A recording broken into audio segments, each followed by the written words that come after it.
Hey, my name is Matt, and this is the Woodworking Nook. Today, we're going to be talking about the flush trim router jig, how it works, and how to make it. The flush trim router jig is a pretty simple jig. It's not to be confused with a flush trim router bit, which you see here.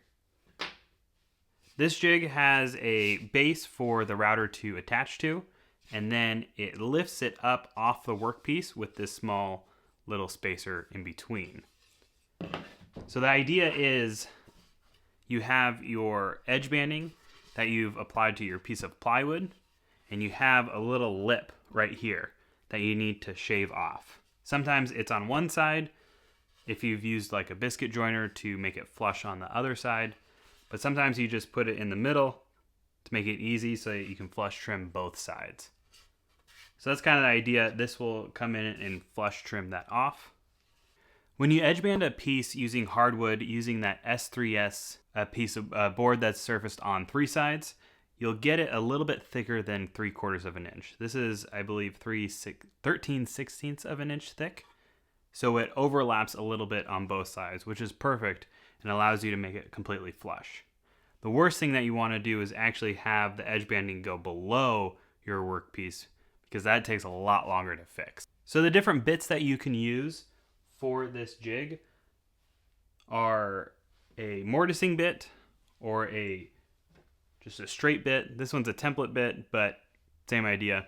I've used a spiral bit as well, and it does work. It does create that flat surface on there.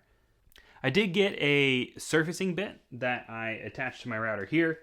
This will make it a lot easier and cover more area when you're flush trimming each of your projects. So how it works is you just attach it to the base here.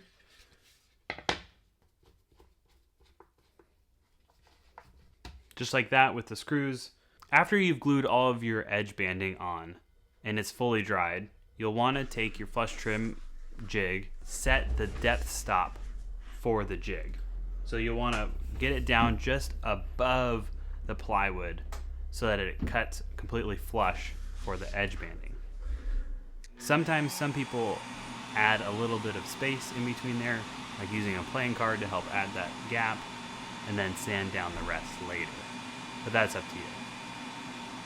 One thing to keep in mind is you want to make sure that there is a lot of pressure on the back so that the jig doesn't tip forward. If it tips forward, it's going to dig into your workpiece.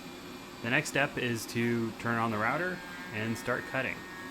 You want to make note of which way the router bit is spinning and cut in that direction. So sometimes I make sweeping cuts for it to slowly cut through the edging and then kind of make my way from there. But again, it's a pretty simple jig and it works pretty well. It also cleans up any glue squeeze out that you may have had left over. Alright, so making this jig is pretty easy. I've made mine out of 1/2 inch Baltic Birch plywood, mainly because I've had it left over and it's pretty stable. So you'll want to take your base plate off of your router and you'll use that to mark the holes. Keep in mind how the base plate attaches to your router, so you don't want to just flip it over and add the holes like that.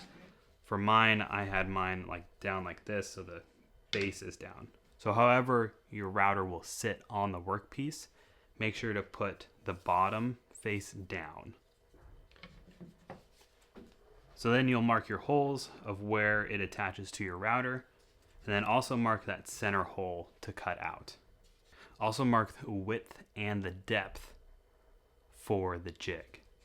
The depth is kind of made up. Mine's 11 inches, so you can make yours the same or longer or shorter. After that's done, it's time to cut out the jig. So you can stack both pieces so that you can get the same width on it. And then you'll want to drill out the holes for the base piece. And I used a Forstner bit to cut out that center piece as well. So next we'll be making the angled cut for that bottom piece. This is so that it gives the most support all the way up to the center of the router without getting in the way of flush trimming our workpiece. To attach the pieces, I use super glue and wood glue. Super glue so that it would get that initial hold while the wood glue cured. And then after that, adding a round over so that the jig moves freely on your workpiece. Then after that, it's done. It's a pretty simple jig, and a jig that I use very often in a lot of my pieces. And thanks for watching, everyone. I'll see you all on the next video.